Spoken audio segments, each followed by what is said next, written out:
My sewing room is such a mess. It's everywhere. The mess is just everywhere. And I blame it on these guys. That's right. These bats are the cause of all my problems. It's horrible. There's fabric on my chair, my table, my floor. It's a mess. Hi, my name is Di with Sister Chicks Quilting, and welcome to my messy sewing room. You know, they say a messy sewing room is the sign of a creative mind. I'm going to take it. I've been watching a lot of Halloween videos of Halloween quilts. They're so inspiring. Some of the ones you should check out if you want to see some cool Halloween quilts, check out Dave's from Dave's Craft Room. The guy is incredible. His mind is just amazing. Love that guy. And I love his creative quilts. So I was watching him the other day and I was inspired to do a Halloween quilt. I know it's down to the wire, but this pattern by Cluck Cluck Sew is super fast and super easy. And I think you're going to like it. Now, I've already made this quilt, as you can see. It just needs to be quilted. I am going to show you how to make these bats. And the key to making them is by making a good flying geese unit. I'm going to show you how to do it. Pay attention to the points. The points are what really make this bat cute. I'm going to give you 5 tips to help you make better and more perfect flying geese units. The first thing, see the white line? I know you can't not see the white line. Now, it's not perfect as far as the width goes. You want to use a thin line as possible. In fact, if you can use a mechanical pencil, that would be the best because that's the thinnest that I can think of. However, this is what I use. I couldn't use a mechanical pencil on the black, obviously. So I use this heat erasing pen, and blue wouldn't even show up on here, but cream or white would. Look at that cartridge. So I get these off of Amazon. I don't even know if they have a name other than heat erasable pens. And they're this simple. See how nice they are to change? Let's stick this in, screw it back on, and there's a cap. It also comes with several cartridges. You've got red, black, blue, cream, and white. I love them. You get 4 of these and a bunch of these for $11. I think it's a great price. I have a link below. The second thing I want to show you, I'm going to have to take my presser foot off. Let me show you the difference between a flat plate and one that is not flat. Now you're thinking this is flat. Do you see this little tiny hole in it? Just room enough for one needle to come down. Most of the plates have got a little open thing that's open quite a bit. And if you have a plate like this, it's not going to suck that point down inside the machine, boom, and ruin it. Some machines have 2 plates that you can get with them. For instance, I have a Juki DX7, and I believe I can order a flat plate for that. That is going to stop your machine from sucking your, but if you're good at using leaders and enders, that's another good way to do it. This way is a way I really like. I'm going to lay my piece on top. I'm not going to pin. Normally, a lot of the time, we start sewing like this, correct? Boom. But this is a way to sew in this direction from the middle of the rectangle to the end.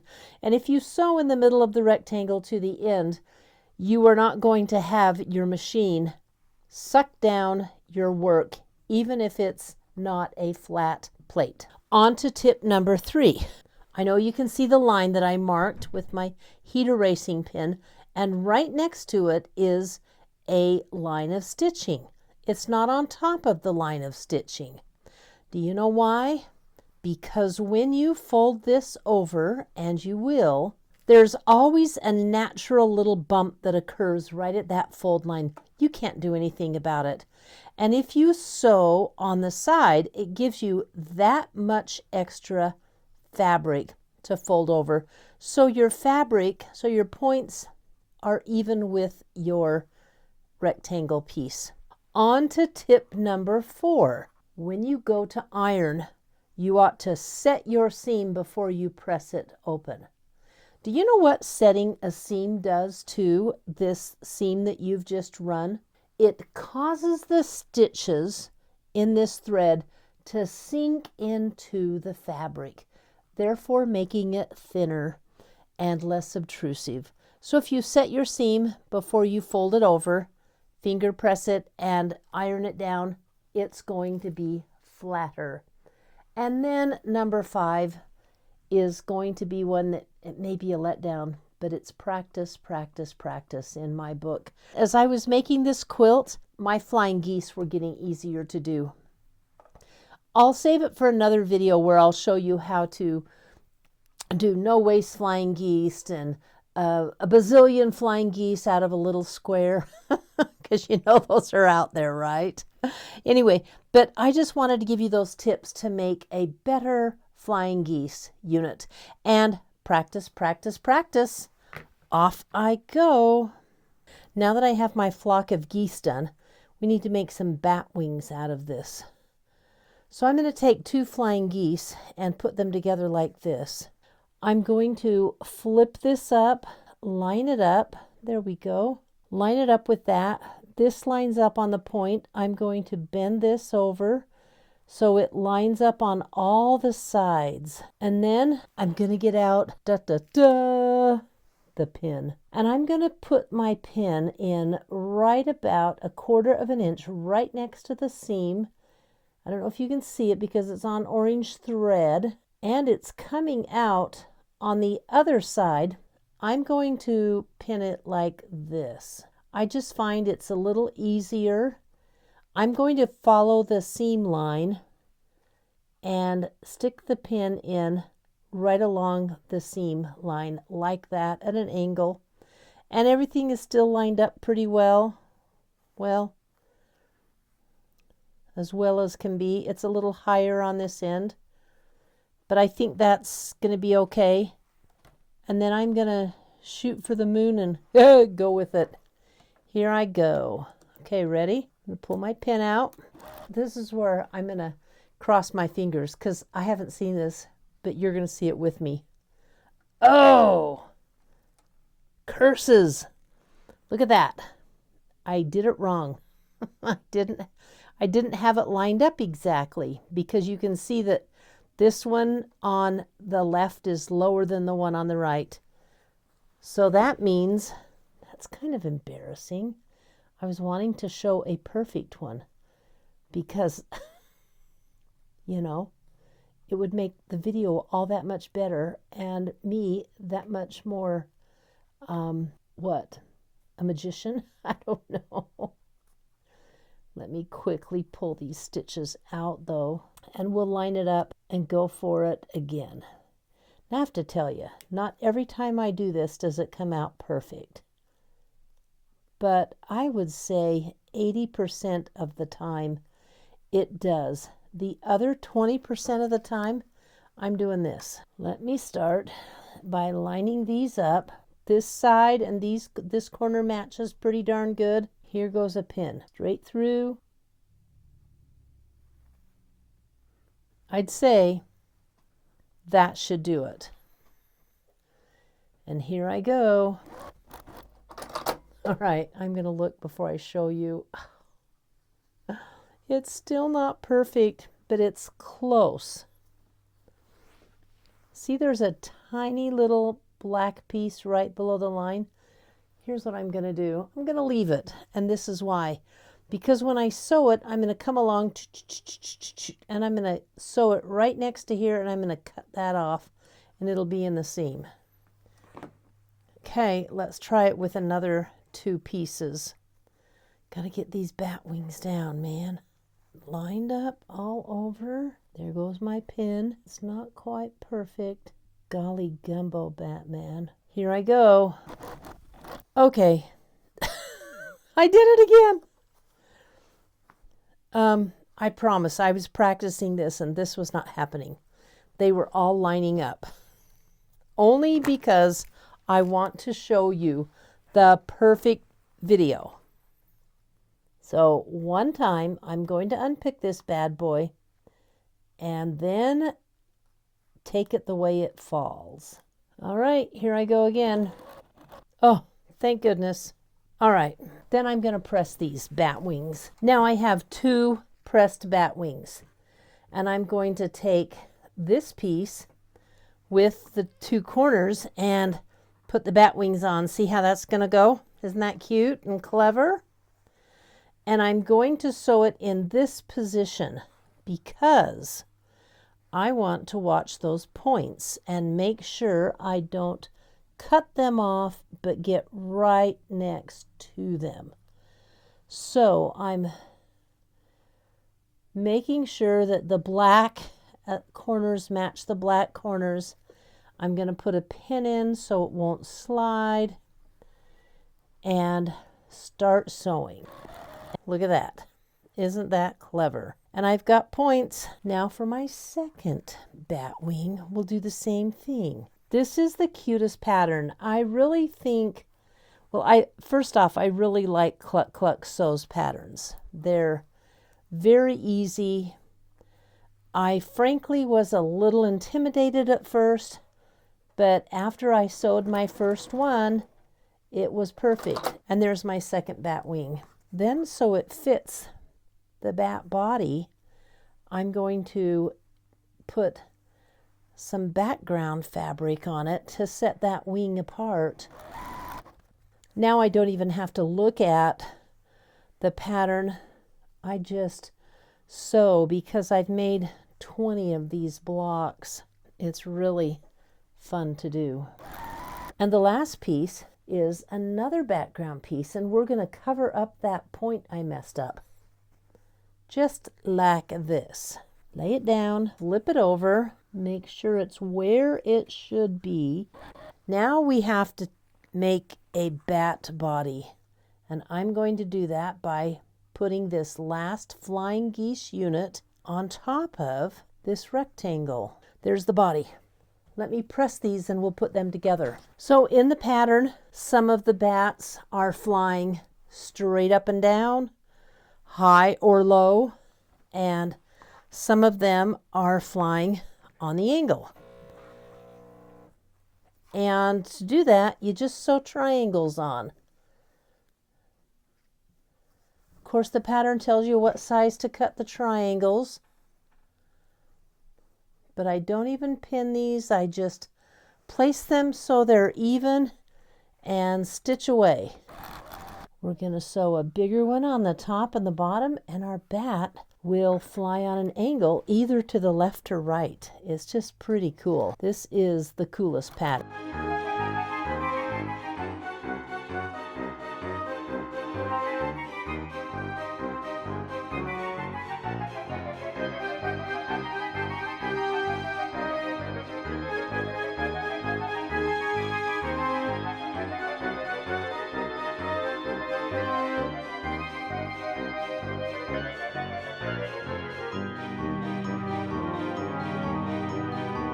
Okay, would you look at that? Isn't that cute? I want to show you what's behind this quilt because this pattern and this quilt inspired me to do this. What do you think? It's kind of a mess because it's definitely in progress. Let's take a look at what I've got here. The quilt pattern comes in one size, but I did some quilt math, dividing it by 2 is all, and I cut them down and made these little ones. This was my idea, to use this bat pattern and start out with a swarm of bats coming like this across the quilt. And of course, they would go from small to medium to large. I'm going to have to fill in a lot of gaps. This is a little wrinkly down here. Something's going on with it. I need to do quite a bit of work on this quilt, and I'm going to do it with you so you can see how I did it. This bat was my inspiration for all of these. I wanted to have some bats flying from the distance, coming around like this, and ending up big on the bottom. So they go from small to medium to large. It's been a big experiment. That is why my sewing room is the way it is. It is a big, huge, fat mess. But I've got my creative ADD on, and I'm not going to stop and give it up. I'm going to share all of that with you. So let me tell you how I made these little bats. All I did was cut the pattern size in half. So this is half of one of these. And I thought, you know, if I'm cutting this in half to make those, I should be able to double this to make one of these big ones. Wrong. Let me show you what I made, because it's pretty formidable in size. Are you ready for this? This is totally a huge bat, and it was just too big for the quilt, which made me kind of sad because I'd put all this fabric in it, and this was the last of my moon phase fabric. I only have tiny little bits, but a friend suggested I put it on the back. Great friend, that's what I'm going to do. The best thing my friend did, and by the way, my friend was Bev, she figured out how to upsize the bat without making it so flippin' huge. Now, I would like to share those measurements with you, but I can't because it's a pattern by Cluck Cluck Sew. It's a very easy pattern. This is it. You can pick it up as a PDF. It's called Bats. And I ended up with this pattern because I gave my grandson a choice of bats, and this is the one that he chose. So what I'm going to show you today is how I do what Tracy calls gap quilting, because I just laid the bats out on my design wall where I wanted them, and I started measuring and filling in. And that's what I've done. And I've got some problems on here that I have to fix. I mean, this is a little poofy. I'm going to leave it that way. I figure I'll get through it. This is too big. Notice this is pinned down. I'm going to trim this down and make it so it fits. Anyway, I have a little gusset in here, and I don't need the gusset. I thought I did, but I don't. So I'm going to show you how I do some gap quilting. What I've been doing is putting up my bat and like measuring what I'm going to fill it in with. For instance, from this to this, it's 12.5 inches, but from here to here, it's only 12 inches. So that tells me I have a little angle. My stitching hasn't been the best on this, guys, but I'm, again, totally winging it. And then I put this piece together. Can you see this fold right here? Well, I put a gusset in, and I don't need a gusset.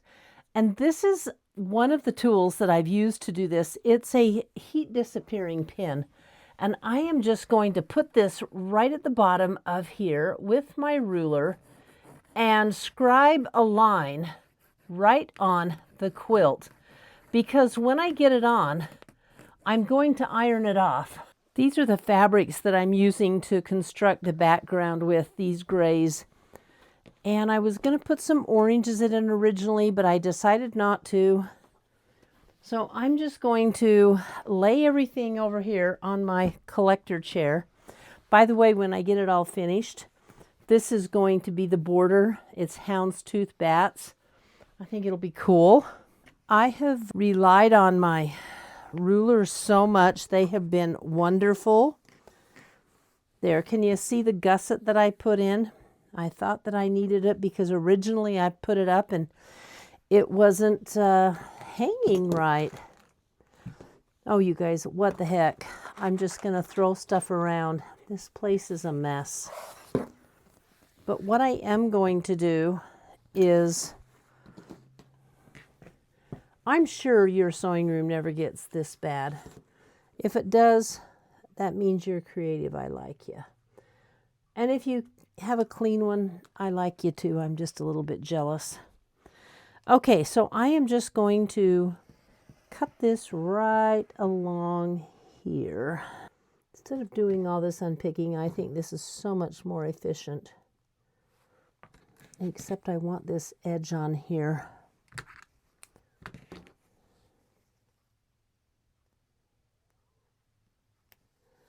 Darn it, we're going to use the seam ripper.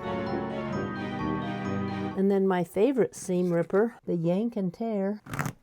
Okay, so there's an extra piece of fabric in here. I'm just going to have to pull it out. I don't know if you can see or not, but here's the extra piece of fabric right here. All right, now to lay it so it's not. So it doesn't have a wrinkle in it. Okay, that's flat. All right, so I'm going to start right here, pin it good, and sew it along this line. Oh, by the way, what do you think of my Halloween nails? Can you see them on the camera? I went to get them done and I said, let's do something for Halloween. And she said, how about if I do blood dripping off of your French tip? So she did that on one finger. And I said, hey, can you throw a few bats on there? And look at these. I love them so much. Again, I'm one of those that really enjoys Halloween. I used to decorate my house a lot. Nothing real scary, just a lot of fun stuff. And have Halloween parties. But I tell you guys, you get old and you're just like, you'd rather go to bed.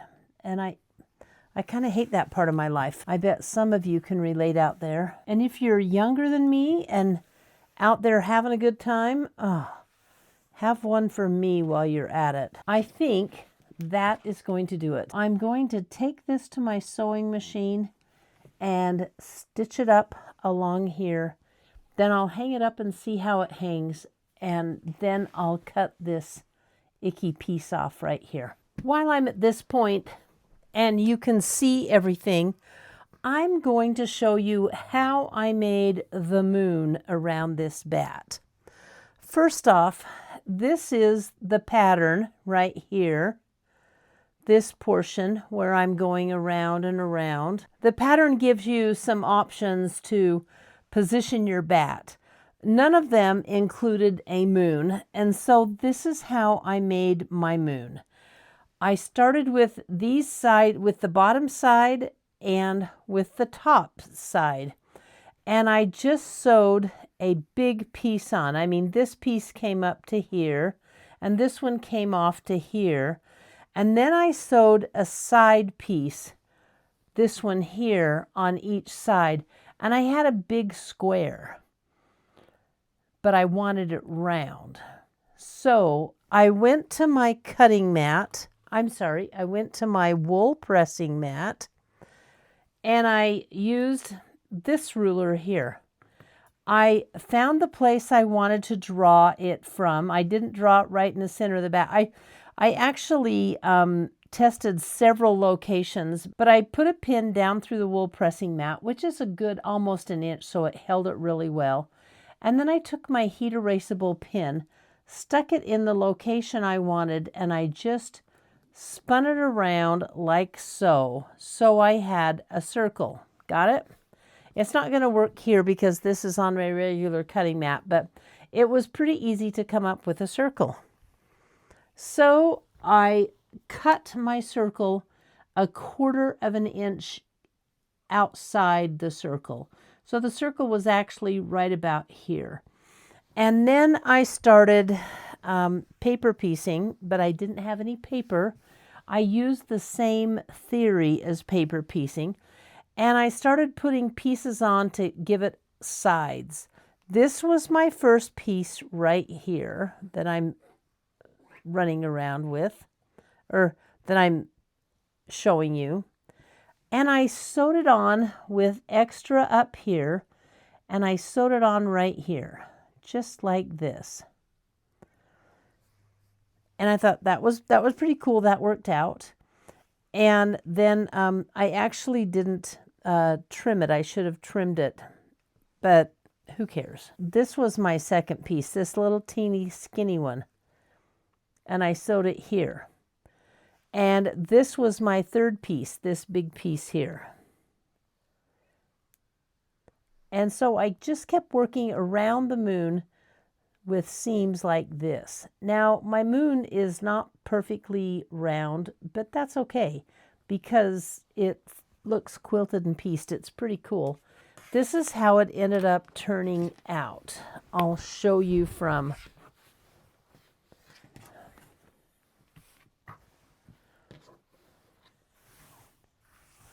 And you can actually see piece number 1 right here, piece number 2, piece number 3, number 4, 5, 6 is here, 7 is here, and so forth all the way around. This piece right here was the last piece that I put on. And I really like the way my moon turned out. Now, I had more space on the edges, but I kind of cut it into a square. And before I did, I laid it down. I wanted it tilted a little bit so it wasn't coming straight on. And I did that, and then I started piecing fabric off to the side of it. So that's how I made the moon. Let me hang this up and see if it's going to work. When you're freeform piecing like I am, and I hang it up on the wall, this piece looks like this. There's a lot, which means all these ruffles means that there's a lot of fullness in this piece here. And to fix that fullness up on the wall, I did this. I took a gusset or a dart right in the piece like so. And you know what? It worked. And I'm going to fold this over, whoops, like so. I'm going to use this to hold it down. But I want you to see me make this adjustment. I'm going to fold this seam like this and take about this much in. And where I'm going to start sewing is right on this seam line. Right up here. And that will do it to it. Am I sure? Yes. In fact, let me show you. What I'll do is I'll pin. I don't think that one went all the way through. But I'm going to go ahead and pin. And this is kind of an old dressmaker trick. But you could do it in quilting. Why not? We're wanting it to fit.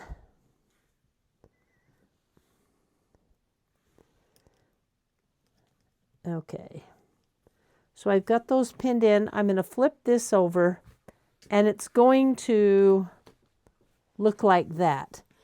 And does it matter that this is crooked or on an angle? Not at all, because it's absolutely freeform and, I don't know, kind of scrappy piecing, so to speak, even though it's not scrappy scraps. But, yeah, so I'm going to go ahead and make this piece look like this. And what's going to happen is then the quilt is going to hang straight. It's going to be nice. Okay, I'm going to open this up before your very eyes here so you can see it. My goodness. Oh, that will look nice.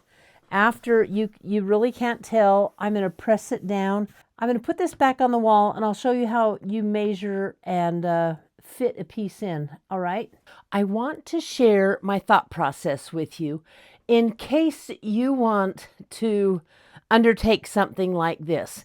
And first, this is very similar to Tracy from the Sewings channel, Gap Quilting, because I just put up these bats and had to fill in around them. I'm going to have this large piece, and I don't think you can see the full bottom of it, but it's about 19 or 20 inches by 20 inches.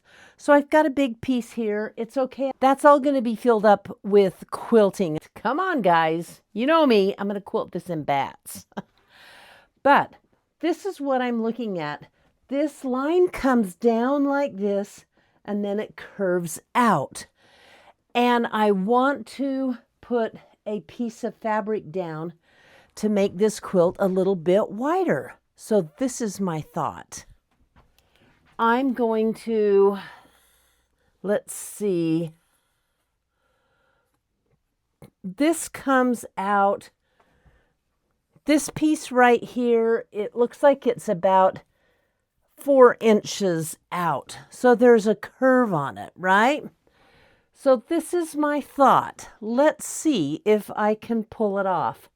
I'm going to cut a 5-inch piece of fabric because I want the extra inch to play with. That goes from here down to here. So it's going to be 24, about 36 inches long. So 5 inches by 36. That's going to be a long, skinny piece. And I'm going to do this with it. I'm going to cut it and get it ready to go. And then I'm going to mark it at this point and this point. And I'm going to draw or scribe this line on it so I can lay it on and sew this seam and then put a very, very loose Y seam in it. And then keeping my needle down so I want to sew it on so this side goes on first. And I'll match the scribed line with this line. Then I'm going to keep my needle down and turn it and sew it straight up this side. And I should have that filled in.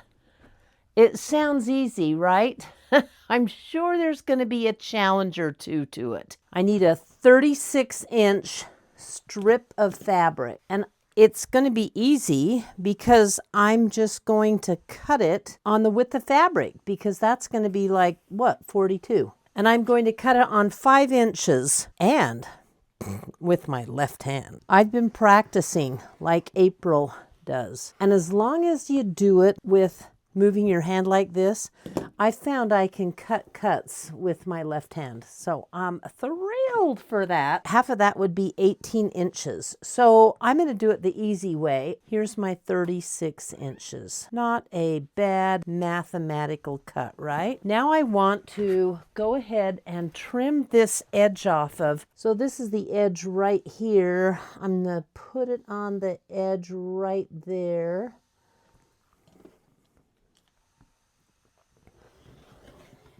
There we go. Now, let's see.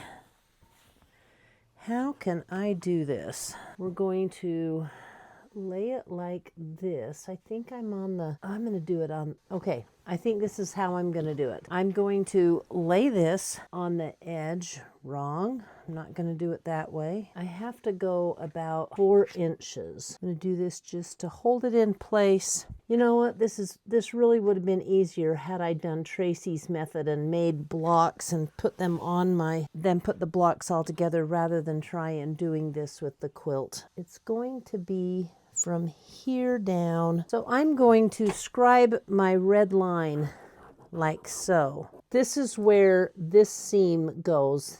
I don't know if you can see under my ruler or not, but that's going to be the start of it. And notice I did it on the back side. I did wrong sides to wrong sides. So I am just going to see where my line is. It's here. So when I turn it over, you know what I did? So when I turn it over like this, that line is going to come down here and that's going to be straight. This is my problem. I was thinking I could scribe this line onto this fabric on the outside edge like woodworkers do, cut it out and everything. And I started to do that and I can't figure out how to do it a second time.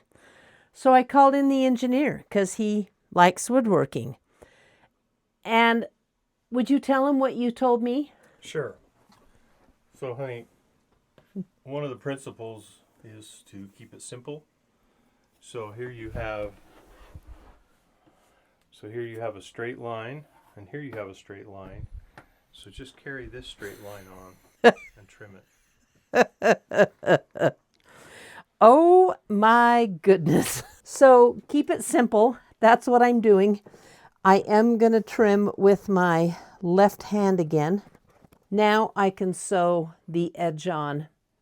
Yeah, keep it simple. Here I have that border sewn on. I'm glad I didn't trim it from here because it would not have been straight. So I'm going to use this ruler and move it out following that line.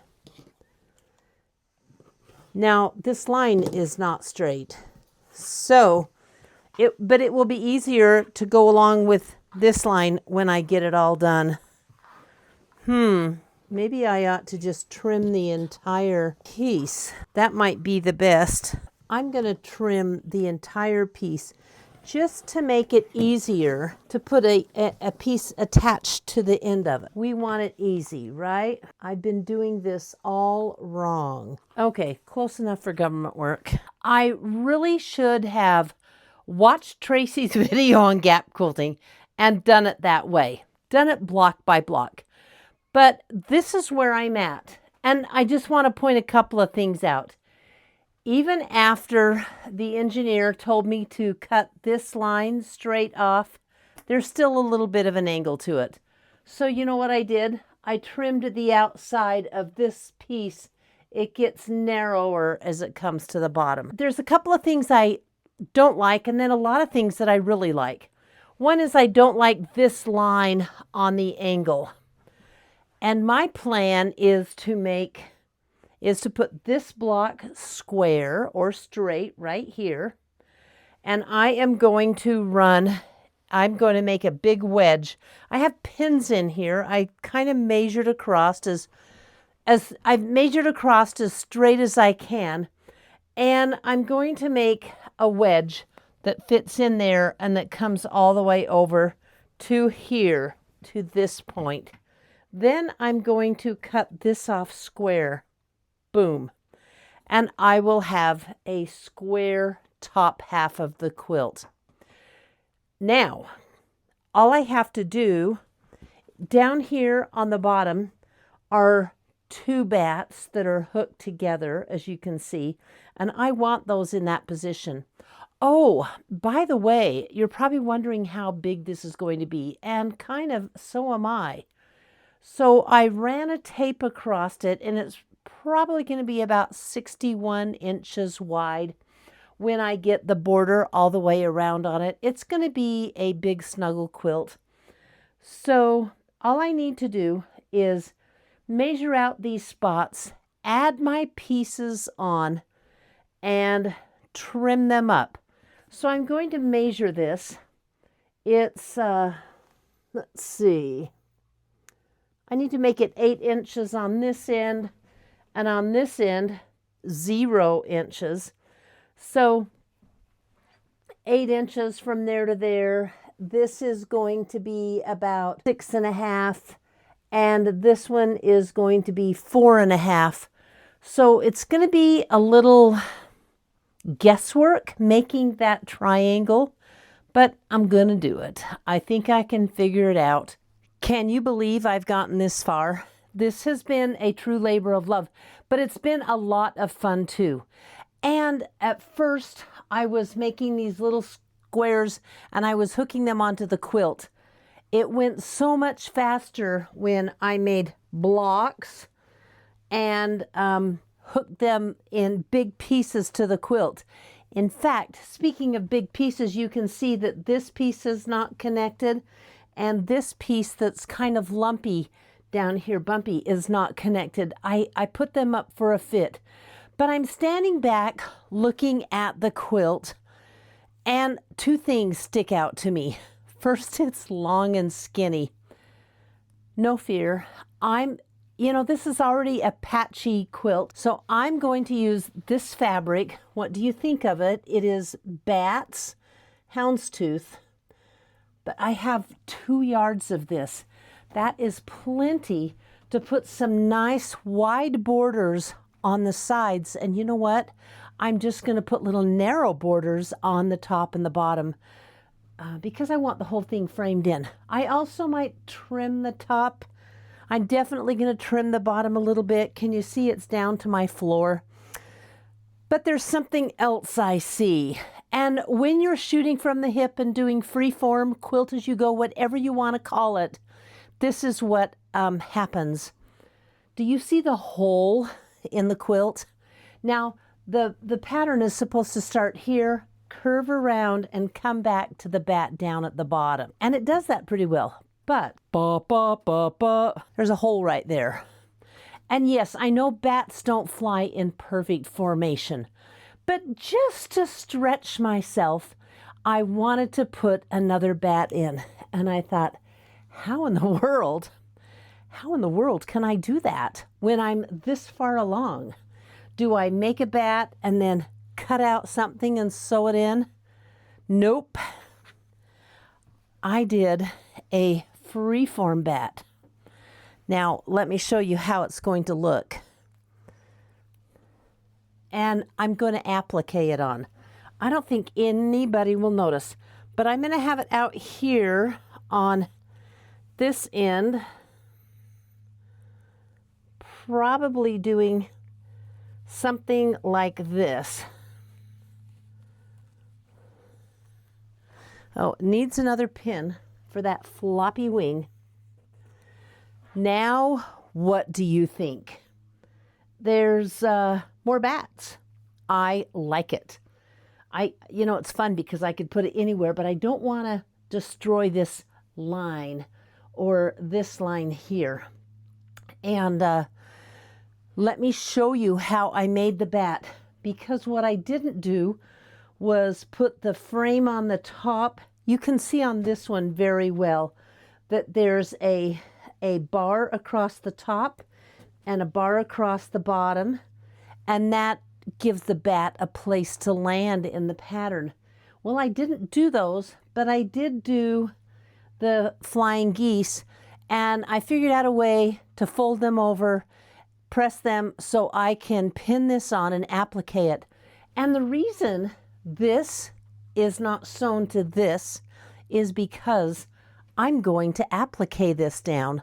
I think it's going to be really fun, but I don't want a huge giant piece to wield around and to get in my way. So that's why I left this off. I will probably sew these two pieces together and do some trimming on the bottom before I sew this one onto this one. And then I can start my borders. But let's go to my sewing table and I'll show you how I prepared this, because you could do it with any applique at any time. And this applique is a little bit complicated because of all the points, but I figured out points and I'll show that to you, okay? So here we go. My bat's flying to the sewing table. Yeah, you gotta be goofy. I have this wing.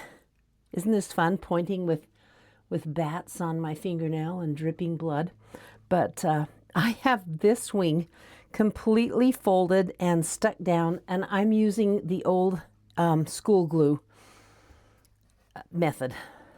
And it really does hold. It's the first time I've ever held anything down with school glue, and I like what it does to the piece. So let me flip this around. Here's what I did on the bottom, and you can see I'll press this out.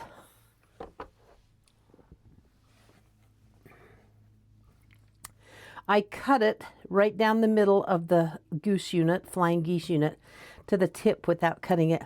Then I took the tip off because, oh, let me tell you, there's so much bulk. So I'm going to start with a little dab of glue on this tip, fold it over, and get that out of the way.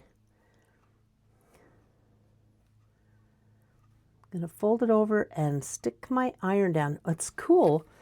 It's just like they say, the heat sets the glue and really puts it in shape or in position. And it's quite actually a pleasure to work with.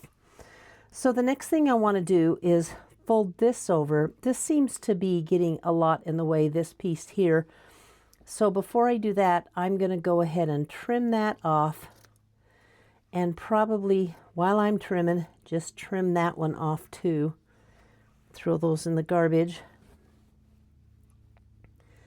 And that's going to make this a lot easier to glue down. Just a little bit of glue. A little dabble, do you? Do you guys know what commercial I'm talking about? Huh? Da, da, a little dabble, do you? Okay.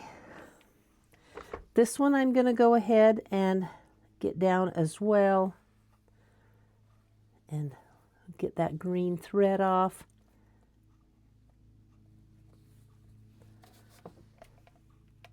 There we go.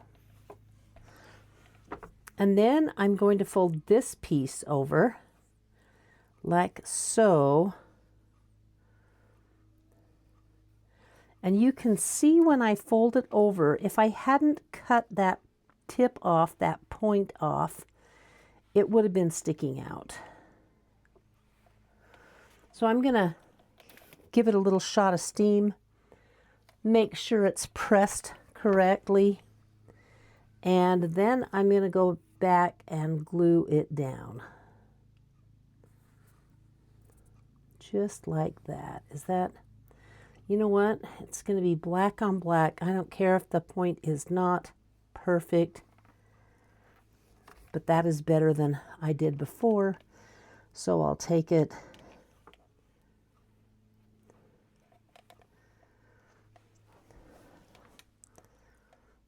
So if you guys remember that commercial, da da, a little dabble, do ya? Put it in the comments. I'd like to see if you're on the same page as I am. Now, look how good that's looking. Not bad, right? And then this piece is super simple because there's so much room to glue that I'm just going to put my glue down and go for it without pre-pressing.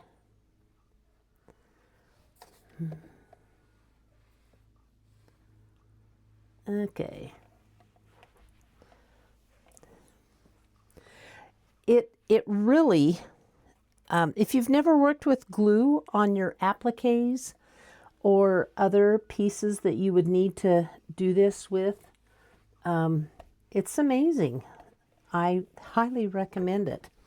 Let's get through this corner now, through the rest of this. So there's a lot of bulk in this piece here. And I'm going to bring it up like so. And I've got both pieces together. I can't cut a corner off, so what I'm going to do is cut this off. And that will lessen the bulk and make it easier.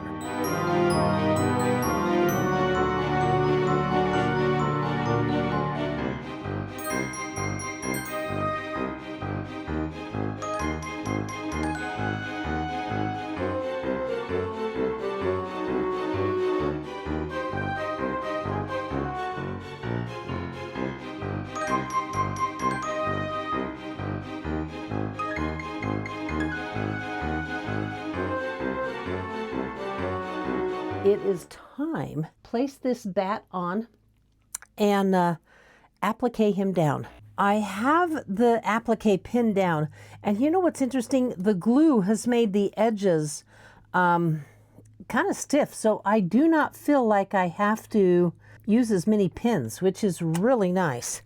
I've super zoomed in for the close-up shot while I'm stitching this, so you can see how I do it, and I am going just on the edge as close as I can. I could probably get a little closer.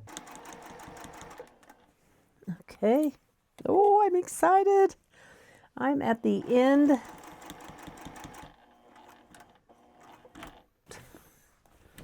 I can't believe how easy this is.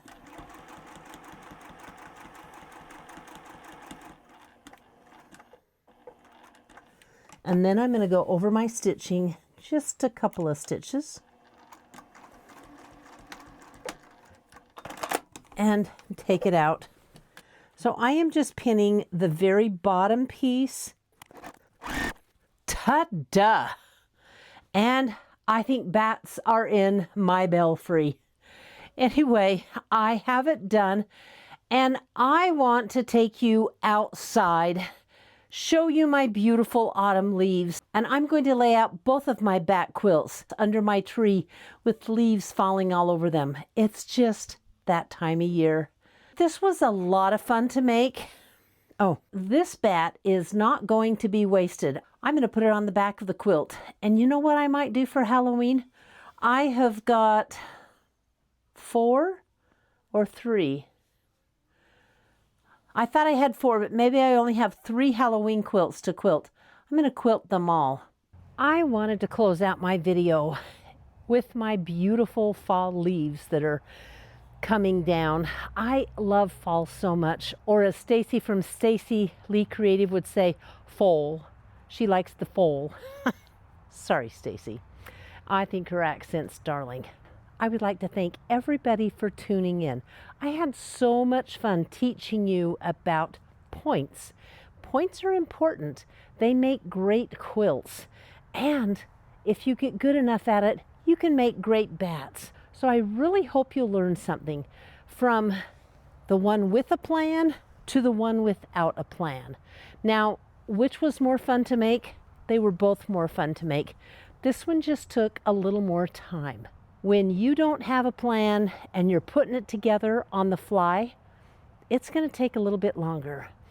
But by the time I got to the end of it, I was feeling the love and figuring out how to do it fast. So it turned out pretty good. And I don't think anybody can tell by looking at the quilt which bat is appliqued on. Can you? I don't even think about it until I look at it and know that I did it. Thank you for everybody who buys me cups of tea. I appreciate it so much. It supports my channel and helps me create content like this. And I couldn't do it without you. You viewers are incredible, and you make my day when I read your comments. You all say some of the nicest things. We have a great quilting community. I love it. I'm glad I'm a part of it, and I'm glad you're a part of it too. Until next week. Bye.